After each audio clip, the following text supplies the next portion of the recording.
Alex, I wonder, does it feel like you're finally settling into this champ life? I mean, it seemed like for the start of your reign, it was always like, oh, no, he's got to prove it. He didn't win that fight. He's got to go prove it. But now, I don't think there's any doubt. Does it feel like you're finally kind of settled in as the established champion? Yeah, man, you are definitely feeling that. It's nothing but positive vibes. And that's all I'm looking at anyway. So a lot of times you talk to... We there? Yeah, so a lot of times you'd probably talk to Alex Volkanovski, the guy that I've always been, you know what I mean? But today you're talking to the champ, you know what I mean? And that's something that I want to wear this crown, you know what I mean? I earned it, you know what I mean? I deserve it, so I don't have to feel like I'm being cocky by owning that crown that I deserve to wear. So that's mate, it's beautiful, really. The freedom I have, even just chatting to you guys, man, it's incredible. But again, you're talking to the champ now, not just a regular bloke from down the road, which I've always been, and I sort of pride myself on that. But hey, it's time to really own that and wear that crown proudly. I mean, we have to address you as like Mr. Volkanovski now or something. yeah, champ. You can address me as champ today. After this, you can call me Alex. All good. All right, champ. Well, the thing that's cool is I really feel like you are finally starting to get that recognition, right? Like, I think the doubters are gone. Has that been important to you at all to finally hear that and see that? I mean, I know you always believed in yourself, but to now hear it and see it from other people, is that important to you? Man, look, it is. I've been obviously sounding like a broken record all week about it. The best thing about this is that I don't care, right? I don't care about that. But yes, it's definitely changed.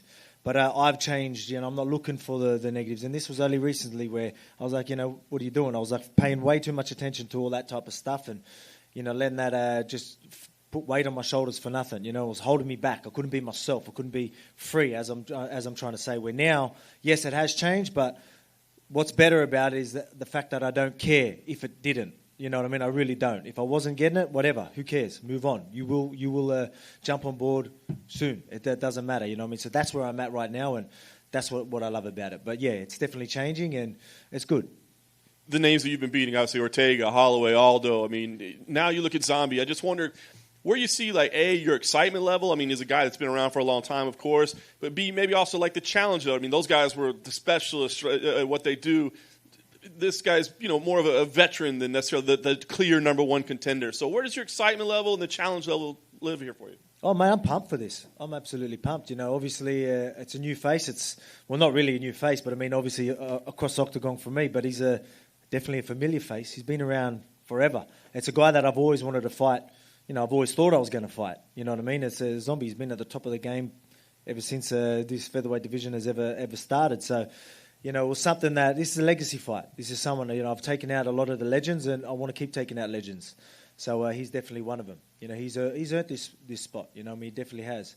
So I'm motivated 100%. Again, I'm going to be motivated no matter who's in front of me, because there's expectation what I want, out of myself. So I'm going to go out there and do my thing, but unfortunately for him, you know what I mean? I'm happy for him that he got a title shot. It's probably going to be his last title shot. And again, I don't want to say I'm looking past him like I'm cocky, but I mean, where I'm at right now, I can't see myself being beaten. I did him a solid we did him a solid by giving him this last shot, but that's it. That's as far as this favour goes, because I'm going to take that away from him. But yeah. I was going to, his reputation obviously well deserved, but you mean the killers that you've been facing. I mean, does he do is there any one particular thing that he does? Like, oh man, we haven't seen this before. Or, man, we got to really be careful for this. Oh, there's plenty. Yeah, there definitely is. Especially, like you talk about guys that are, obviously come forward and they're gamers and that, right? There's plenty of them. But he'll put your lights out at the same time. He'll eat one to give one. Literally eat one to give one, which is always fun. It's going to be a fun fight. Obviously, it's going to be a crowd pleaser, that's for sure. But it's going to leave a lot of openings for me. You know what I mean? I'm going to be calculated. I'm not going to be silly. A lot of people are, you're going to try and top the last one. I'm not going out there to try and top it to make everyone happy. It's just this fight is what I'm expecting to happen anyway, whether it tops it or not. But, I mean, it's going to be a banger because that's just how he fights, and I'm going to make him pay. You come at me and try and find my chin and walk forward to me, I'm going to make you pay. I'm going to make you miss, and I'm going to be capitalising on every opening that he gives me. So I'm looking forward to going in there and put on a show and just showing everyone where I'm at right now. That's the last thing for me, I guess, ask. Now that there really is no question as to whether you're the champion or deserving or whatever, what do you want to accomplish with the reign? Because it feels like it's starting now, you know what I mean? So what do you want to accomplish as champion? Oh, man, just keep doing what I'm doing. I think this is a new part right now. Like I said, what we just talked about, you know what I mean? Just where I'm at right now, headspace and everything, you know what I mean? This is where, you know, you're going to see me, like with the freedom that I talk about, talking to you guys outside fight week and in the octagon. People are going to see that, and they're going to see me really own that, and you know what I mean? And that's obviously going to add to the legacy as well. But I want to keep taking these guys out, you know what I mean? And I've got a division to hold. I will do that. Then we're going to talk about other divisions and all that. Yeah, we'll do that. But right now, I want to defend this baby a few times this year. I want 3 fights this year. And again, this is going to be a big, massive year for me, and it starts Saturday night. Well, it starts now. Alex, to your right over here. Yep. A lot of talk coming into this, or I guess the debate is starting, whether you're the greatest featherweight ever. Where do you think you stand right now? Of course, I think the 3 people in there are Max Holloway and Jose Aldo, and you, of course, have beaten them both, one guy twice. So do you feel like you've already solidified that, or do you think this is the fight that does it? Do you have more work to do? Look, man, I believe I've still got more work to do. You know what I mean? I give Aldo the respect to be champion for as long as he was is incredible. You know what I mean? No matter, the opposition that I'm facing, obviously with guys like himself and Max and that, I think, you know, I'm fighting absolute killers. Like it's pretty clear. But at the same time, to be champion that long, you know, there's going to be days you don't show up, bad weight cuts, injuries, you name it. You know what I mean? We've all done it, and it's a nightmare to not be on a day you've got to go out there and defend your belt. And for him to be able to be champion for so long, that's saying something. Do I think I need that many defenses? No, I don't. Do I think I'm there right now? No, I'm not going to claim that yet. I'm going to go out and do my thing. People want to claim it for me, all good, but I still got some work to do. And with this 10-0 run in the UFC so far that you're on, just going off what you said there, sometimes things don't click on the night of the fight. What do you think has been the one for you where, despite getting the victory, it's maybe been the hardest lead up to the fight or the actual fight itself you didn't feel right? There's going to be a few, but obviously there's an obvious one. You know, Fight Island was obviously a tricky one, and that's why fighting with no crowd, you know, obviously it was a short camp. That was a short notice fight. Just a few things like that, you know what I mean? Like some days you aren't going to turn up, you know what I mean? But to not turn up and still win, now that's saying something. Against the best, you know what I mean? It's really saying something. So that's why I give him that respect, you know what I mean? Because I know how hard it can be, you know what I mean? And that's why I love these crowds again, man. Like it's incredible being in front of you guys. You know, just soaking up all the energy. You know, last one was incredible, and I can't wait to go out there and put on a show again. And last thing, of course, there was the talk about Max Holloway maybe being the backup here. Do you know if he's weighing in on Friday? Do you know if he's coming here? Oh, man, look, I don't even know if that was even, you know, I think that was me, again, what I was talking about. This was only new, me, things that I was, how I was, right? This is stuff that I've really started to overcome lately. So, you know, I don't even know if he was even saying that or he was asking that. That was me looking into what people are saying, you know, maybe you guys were saying, I don't know, you know, that's me looking at stuff that, like, why are you looking for this sort of stuff? But that's where I was at, you know what I mean? And here I would end up saying stuff. Why was I doing that? For the haters. I wanted something to prove to the haters, you know, I was doing all this sort of stuff and letting these negative comments that I'm talking about and all that sort of negativity get to me. Where I was like, so I'm making silly decisions purely to prove people wrong and all that type of stuff, where now you ain't going to see me making them decisions for them reasons. You know what I mean? So that's again, it was obviously unfortunate for him, and we'll see what happens later. But yeah, man, it's I sort of forgot the question where you went. I end up rambling like I like to do. Alex over here, sir. Champ, excuse me. Yep. Big event. You're closing the show once again with the big bantamweight grudge match on the card. There's the Khamzat Chimaev Gilbert Burns fight. I'm sure you envisioned being that guy on the poster and being the main event in these cards, but what has that been like for you, and has it lived up to your expectations? Has it exceeded your expectations? Oh man, like we knew this was going to be a big fight. Obviously, it's a stack card. There's a lot of hype around it. People are going nuts about it, so it's good. You know what I mean? It's definitely what I expected, if not more. You know what I mean? Again, there's a good buzz, a real good energy and feel to the whole week, where I'm at, everything, and just how the week's going. So nothing but positive vibes on my end. Zombie was in here earlier, very complimentary of you. Feels like you're the most well-rounded fighter that he's fought in his career, but he also says, as well-rounded as you are, he's better at each and every aspect of the game that you're at. He's even better than you are. What's your response to that? You think it's just him just being very confident heading into a fight, or do you think he truly believes that? What do you think about his comment? Oh, man, like, again, you're going to, as you say, you're going to try and say the right things, right? So that's what you want to hear. That's what his fans want to hear, right? So people are going to say that. And But, you know, at the end of the day, I don't think he is better than me at all them things. But you can be good. Like, I've fought wrestlers, I've fought strikers and all that, and I've beat them at their own game, even if people thought they were better than me. Why? Because I'm so well-rounded, and the way I put it together, I go, that's the thing. He wants to separate these things, these sports. I blend it all together better than anyone.